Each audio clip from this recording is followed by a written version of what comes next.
यह कहानी है एक छोटे से गांव के सीधे सादे किसान रामू की। रामू का जन्म एक गरीब किसान परिवार में हुआ था। खेत तो थे लेकिन उपज नहीं, कर्ज तो था लेकिन चुकाने की कोई सूरत नहीं। बचपन से ही रामू ने खेतों में काम करना शुरू कर दिया था। स्कूल जाना तो किस्मत में ही नहीं था, पर रामू को खेती से प्यार था।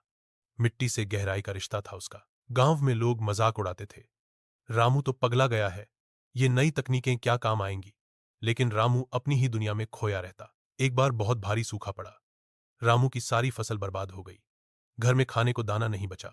गांव के कई किसान शहर की ओर पलायन करने लगे, लेकिन रामू ने हार नहीं मानी। रामू ने तय किया, अब या तो मिट्टी से सोना उगाना है या सब कुछ खो देना है। वह शहर गया, कृषि मेले में गया, नए बीज, जैविक खाद और ड्रिप इरिगेशन जैसी तकनीकों के बारे में सीखा।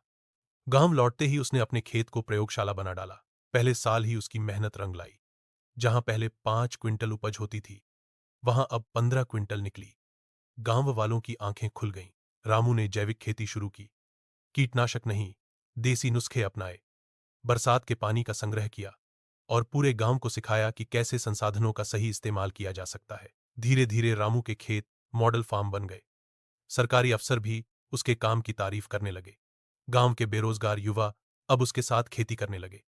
रामू ने खुद का कोऑपरेटिव शुरू किया, हरित।